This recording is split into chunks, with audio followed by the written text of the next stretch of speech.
Hello. I was just here making some ginger tea, chopping some ginger. And to do that, I selected this knife, which is a kitchen knife that I made under the tutelage of Isaiah Washington at the New England School of Metalwork. And so what came to my attention was kind of an idea about this heel here. You can see that on this knife, the heel curves inwards from the center of the blade, as it were. You know, the whole thing is one curve, right? From the middle of the curve, I guess, proportional to the angle of the handle, you got this little curve inwards here. And that was basically a fault on my part, an error in the forging. Could have been corrected by subsequent grinding, but of course we would have ended up with much less knife, much less belly. So I just kind of kept it like that. And actually, when I sharpened, in order to keep it out as far as possible, I kind of sharpened more on one side than the other, which was the side that was, I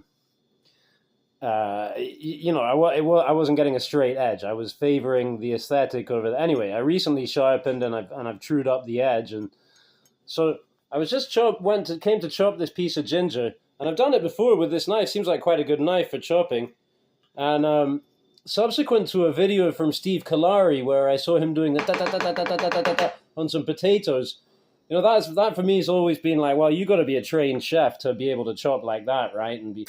But somehow I saw it, and it was like the first time I did a cartwheel, which was in my early adulthood in a capoeira class. I never was able to pull a cartwheel at the gym at school, but somehow seeing these people do it. So now I'm on camera, I'll probably do that badly.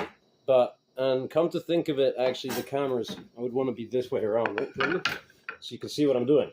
But yeah, I've come in before, let's say, cut myself a chunk of ginger like that, and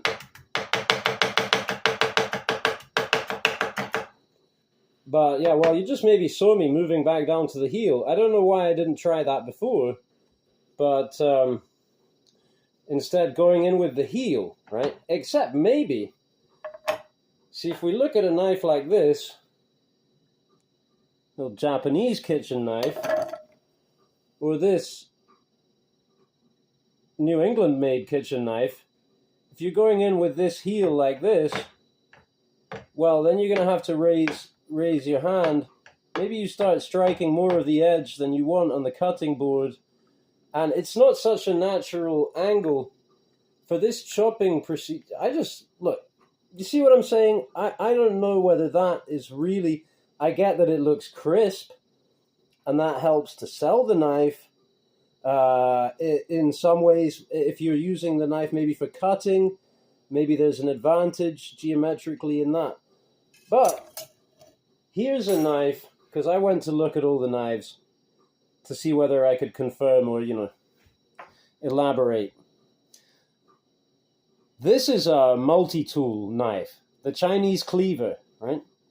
You can do a lot with this. This is not a task-specific, such a task-specific knife as I would suggest this one is, right? And here, what do we have, right? And this is very much a knife this is great for the ginger as well, it just plows through. So, yeah, that's what I was going to say. Maybe if I make more kitchen knives, I might experiment with incorporating this as a feature. Because I like it, I think. Thanks for watching.